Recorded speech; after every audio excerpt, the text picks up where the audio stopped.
નમસ્કાર, ગ્રાઉન્ડ રિપોર્ટમાં આપનું સ્વાગત છે. હું છું આપની સાથે સંધ્યા. એક તરફ રાજકોટમાં પરસોત્તમ રૂપાલા ક્ષત્રિયોની માફી માંગીને પ્રચારમાં જોતરાઈ ગયા છે. ફોર્મ ભરવાની તારીખોની વાતો પણ કરી રહ્યા છે. જો કે બીજી તરફ ક્ષત્રિયોમાં રોષ હજુ પણ યથાવત છે. રાજકોટમાં ક્ષત્રિયોની આજે મહારેલી યોજાઈ, જેમાં ક્ષત્રિયોએ મા ભવાનીની સાક્ષી શપથ લીધા છે અને વાત ફરી એક વખત એ જ દોહરાવી છે કે ટિકિટ જ જોઈએ અમને, એટલે કે રૂપાલાએ તેમની ઉમેદવારી પાછી ખેંચવી જોઈએ, બસ આ એક જ માંગ છે. તો આ વિવાદમાં હવે કરણી સેનાના રાષ્ટ્રીય અધ્યક્ષની પણ એન્ટ્રી થઈ ગઈ છે.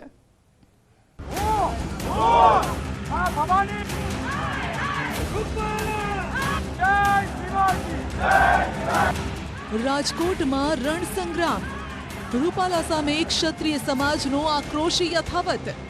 રેલી કાઢી આપ્યું આવેદનપત્ર. કેસરિયા રંગમાં રંગાઈને આવી ક્ષત્રિયાણીઓ.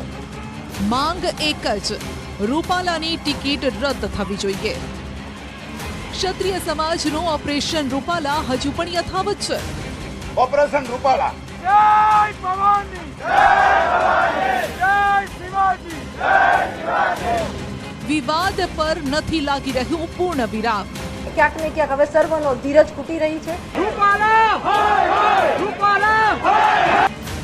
મહાસંમેલનના આયોજન વચ્ચે રાજપૂતોની નીકળી મહારેલી. માં ભવાની, માં શક્તિ, માં ખોડિયાર. રૂપાલાની ટિકિટ રદ નહીં થાય તો ભાજપના ખાતામાં નહીં પડે રાજપૂતોના મત.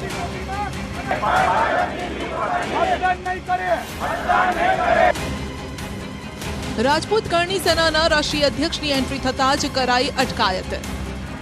करणी सेना को बिठाना न इनके बस की बात है और न इनके दायरे में आता है. ક્ષત્રિય સંકલન સમિતિએ નોંધાવ્યો મહિપાલ સિંહની અટકાયતનો વિરોધ. પરસોત્તમ રૂપાલાના વિવાદિત નિવેદનમાં હવે કરણી સેનાના રાષ્ટ્રીય અધ્યક્ષની એન્ટ્રી થઈ ગઈ છે. બીજી તરફ રાજ્યમાં દિવસે ને દિવસે રૂપાલા સામેનો વિરોધ યથાવત છે અને રાજકોટમાં જે થયું તે આટલા દિવસોમાં ક્યારેય નહોતું થયું. આપ જોઈ શકો છો, આટલી ભીડ, આટલા લોકો અને આટલો રોષ આટલા દિવસોમાં આપને ક્યારેય નથી દેખાયો જે આજે દેખાયો છે. રાજકોટમાં પરસોત્તમ રૂપાલાના વિરોધમાં ક્ષત્રિયોના મહાસંમેલન પહેલા મહારેલીનું આયોજન કરાયું. શહેરના બહુમાળી ચોકમાં મોટી સંખ્યામાં કેસરી સાડી પહેરીને મહિલાઓ પહોંચી. ઉપરાંત માથે પાઘડી બાંધીને ક્ષત્રિય સમાજના પુરુષો પણ હાજર રહ્યા. રેલીમાં ક્ષત્રિય સમાજે પરસોત્તમ રૂપાલા વિરુદ્ધ મા ભવાની, મા ખોડિયારની સાક્ષીએ શપથ લીધા. રૂપાલાની ટિકિટ રદ નહીં થાય તો ક્ષત્રિય સમાજનો એક પણ વ્યક્તિ ભાજપને મત નહીં આપે.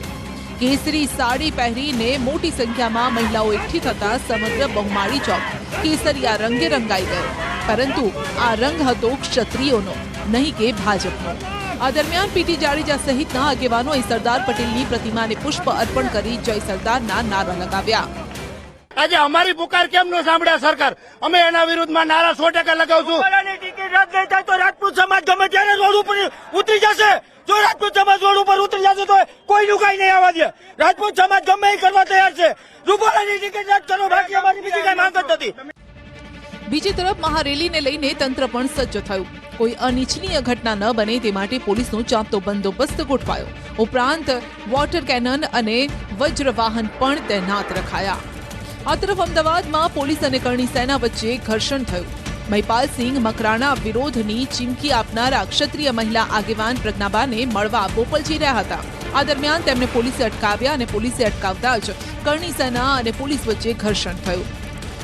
મહિપાલ સિંહનો દાવો છે કે જે બહેને વિરોધની ચીમકી ઉચ્ચારી હતી તેને તેઓ સમજાવવા જઈ રહ્યા હતા, પરંતુ પોલીસે તેમને રસ્તામાં જ અટકાવ્યા અને પ્રજ્ઞાબહેન સુધી પહોંચવા ન દીધા. મહિપાલસિંહ મકરાણા સાથે ગુજરાત રાજપૂત કરણી સેનાના અધ્યક્ષ વીરભદ્રસિંહ જાડેજાની પણ અટકાયત કરી લેવાઈ. અટકાયત પહેલા મહિપાલસિંહે ચીમકી ઉચ્ચારી કે પોલીસ તેમની અટકાયત નહીં કરી શકે. और ये किसको गिरफ्तार करना चाह रहे हैं ये भी तो दिखाऊंगा पूरे देश में. इनको मालूम नहीं है कि गिरफ्तार मुझे बिठाने का गिरफ्तारी का मतलब क्या है. कभी कोई उल्लू को बिठाया होगा? करणी सेना को बिठाना न इनके बस की बात है और न इनके दायरे में आता है.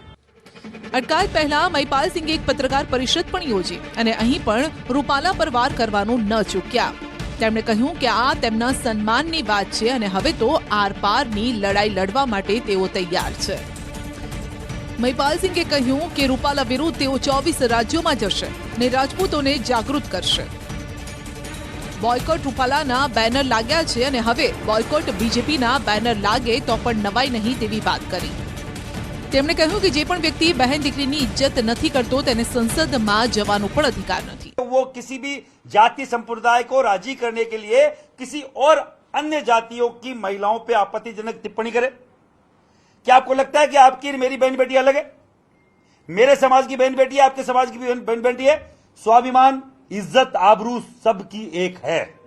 पर क्षत्रिय समाज की अगर बहन बेटी इज्जत पे बात आई, हमारे सम्मान पे बात आई तो बाकायदा आर पार की लड़ाई लड़ी जाएगी. તો આ તરફ વિરોધની ચીમકી ઉચ્ચારનારી 5 મહિલાઓને મળવા માટે જામનગરથી પણ અન્ય મહિલાઓ દોડતી આવી. આ સમયે પણ આ મહિલાના ઘરની બહાર પોલીસનો કડક બંદોબસ્ત જોવા મળ્યો. તો રાજકોટમાં ક્ષત્રિય સમાજની કોર કમિટીની બેઠક મળી હતી. ગરાસિયા બોર્ડિંગમાં મળેલી બેઠકમાં સંકલન સમિતિના સભ્યો હાજર રહ્યા હતા. આ બેઠક બાદ કરણસિંહે તમામ સમાજને આ ધર્મયુદ્ધમાં જોડાવા માટે અપીલ કરી અને આક્રોશ પણ વ્યક્ત કર્યો કે કોઈ રાજકીય ચળવળ નથી આ, પરંતુ આગામી સમયમાં રાજકોટમાં સંમેલન યોજાતા રહેશે. તો સાથે હવે આજે જે કંઈ આપણે વાત કરી કે એક જ્યારે અમારા જ ભાઈઓ અમારી સુધી પહોંચવા માંગે છે અને એમની ઉપર જો આવી રીતે અમારી આ જે કાંઈ અસ્મિતાની લડાઈ છે એમાં જોડાઈ રહ્યા છે તો એમાં જે કાયદાનો કોઈ ગેરઉપયોગ થઈ રહ્યો છે તો એ માટે પણ હું આપ સૌના માધ્યમથી માનનીય મોદી સાહેબ અને ગૃહમંત્રી સાહેબને પણ વિનંતી કરું છું. આપ જોઈ રહ્યા હતા છેલ્લા 4 દિવસથી વિવિધ સમાજના બધા જ ક્ષત્રિય સમાજ સિવાયના પણ બધા જ સમાજના 18 વર્ણના ભાઈઓ અને એ અમારી સાથે આ મુહિમમાં જોડાણા છે. તો પીટી જાડેજાએ કહ્યું કે હજુ પણ ક્ષત્રિય સમાજમાં ભયંકર રોષ છે. પરસોત્તમ રૂપાલાની ટિકિટ કાપવાની વાત ફાઇનલ છે. આ સમગ્ર ચળવળને ઓપરેશન રૂપાલા નામ આપવામાં આવ્યું છે. જ્યારે કે મહિલા અગ્રણી તૃપ્તિબાએ ફરી એકવાર કહ્યું કે આ ટિપ્પણી કોઈ પણ ભોગે સાખી લેવાય તેવી નથી, કારણ કે વાત બેન દીકરીઓની છે અને સમગ્ર 18 વરણ અમારી સાથે છે. એક પછી એક આવતા જાય છે. હજી અમે બધા પાસે જઈ શક્યા નથી અને અમને ખાતરી છે, વિશ્વાસ છે અને આજે અમે નવું નામ આપ્યું છે ઓપરેશન રૂપાલા. રૂપાલા સાહેબની ટિકિટ કપાવી જોઈએ વાત ફાઇનલ છે. ક્ષત્રિય સમાજમાં ભયંકર રોષ છે. અંગ્રેજો સાથે અને મુગલો સાથે અમારા વ્યવહાર હતા પણ માથા લેવા દેવાના હતા. એટલે આપ સૌના માધ્યમથી કહો, એટલે આ ટિપ્પણી તો કોઈ પણ રીતે આ સાખી લેવામાં આવે જ નહીં. જો કે બીજી તરફ સંકલન સમિતિમાં પણ અંદરો-અંદર કંઈક વિવાદ શરૂ થયો હોવાની ચર્ચા છે. કારણ કે જો એવું ન હોત તો પદ્મિની બા વાળા બેઠક છોડીને અધવચ્ચેથી કેમ જતા રહ્યા? આમ એક તરફ રાજપૂત સમાજમાં આક્રોશ વધી રહ્યો છે, એક હોવાની વાત કરી રહ્યા છે અને બીજી તરફ ક્યાંક ફાટા પડતા હોય તેમ પણ દેખાઈ રહ્યું છે. તો આટલા વિરોધ વચ્ચે પરસોત્તમ રૂપાલા બિંદાસ પ્રચાર કરી રહ્યા છે, મતદારોને આકર્ષવાના પ્રયાસ કરી રહ્યા છે. તો રાજકોટની સભામાં તેમણે દાવો કર્યો કે 1-2 દિવસમાં તેઓ ફોર્મ ભરવાની તારીખ પણ જાહેર કરશે. એટલું જ નહીં, ફોર્મ ભરવા જતી વખતે લોકોને પાઘડી બંધ હાજર રાખવા માટે પણ અપીલ કરી છે. એટલે ફોર્મ ભરવાની તારીખ આપું તો તમારે બધાએ પાઘડી બંધ આવવાનું છે.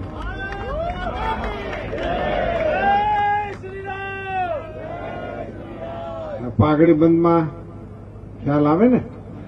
હા. અને પછી 7મી તારીખે મતદાન કરવાનું છે, તો હાગમટે આવવાનું છે. આ 2 કાર્યક્રમોમાં તમારે જોડાવાનું છે. આમ એક તરફ રૂપાલાનો વિરોધ છે અને બીજી તરફ રૂપાલાનો પ્રચાર પણ પૂરજોશમાં છે. જો કે વિરોધ વચ્ચે રૂપાલાના સમર્થનમાં પોસ્ટર લાગેલા પણ જોવા મળ્યા, જેમાં લખ્યું છે રાજકોટ છે મક્કમ, રૂપાલા સાથે અડીખમ. આ પોસ્ટર પણ ક્ષત્રિય સમાજની રેલીનું આયોજન છે તેના માર્ગ પર લગાવવામાં આવ્યા હતા. ભાજપે પોસ્ટર દ્વારા ફરી એકવાર સંકેત આપી દીધા છે કે રાજકોટમાં બીજા કોઈ નહીં, ચાલે તો રૂપાલા ચાલે અને રૂપાલા નહીં બદલાય.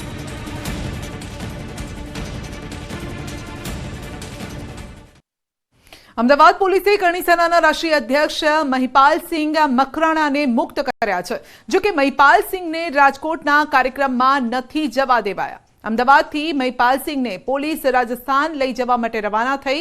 મહિપાલસિંહ સહિત 4 લોકોને રાજસ્થાન લઈ જઈ રહ્યા છે. ગુજરાત પોલીસ શામળાજી બોર્ડર સુધી જશે, એટલે કે ભારે વિરોધ બાદ પોલીસે થોડું કૂણું વલણ અપનાવ્યું છે.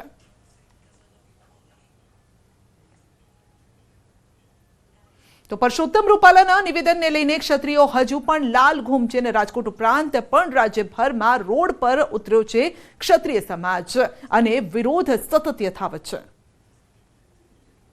રૂપાલાના નિવેદનને લઈને ક્ષત્રિય સમાજમાં આક્રોશ હજુ પણ યથાવત છે. હવે અમરેલીના સાવરકુંડલામાં પણ સમસ્ત ક્ષત્રિય સમાજ તરફથી પ્રાંત અધિકારીને આવેદનપત્ર અપાયું છે. પરસોત્તમ રૂપાલાની ટિકિટ રદ કરવાની માંગ પર ક્ષત્રિય સમાજ હજુ પણ અડગ છે.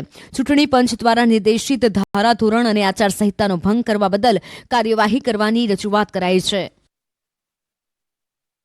આ બાજુ જામનગરમાં રૂપાલા સામે રાજપૂત સમાજમાં રોષ જોવા મળ્યો. હાલાર જિલ્લા રાજપૂત સમાજના લોકો રેલી યોજી કલેક્ટર કચેરીએ પહોંચ્યા અને કલેક્ટરને આવેદનપત્ર પાઠવ્યું. રૂપાલાની ટિકિટ રદ કરવાની માંગ કરી. રાજકોટમાં રાજપૂત સમાજની રેલી યોજાવાની છે, જેમાં ભાગ લેવા અલગ અલગ જિલ્લામાંથી રાજપૂત સમાજના લોકો પહોંચી રહ્યા છે. મોરબી રાજપૂત સમાજના અગ્રણીઓ પણ રેલીમાં ભાગ લેવા રવાના થયા. મોરબી કરણી સેના અને રાજપૂત સમાજના અગ્રણીઓ નારા લગાવી એક જ માંગ હોવાની વાત કરી કે રૂપાલાની ટિકિટ રદ કરો. તો ક્ષત્રિય સમાજની મહિલાઓ ગાંધીનગર તરફ કૂચ કરી શકે છે, જેને લઈને ભાજપ કાર્યાલય કમલમમાં ચુસ્ત પોલીસ બંદોબસ્ત ગોઠવાયો છે. કમલમના રસ્તા પર બંને બાજુ બેરિકેડ ગોઠવાયા છે. કોઈ અનિચ્છનીય ઘટના ન બને તે માટે પોલીસ તંત્ર પણ સજ્જ છે.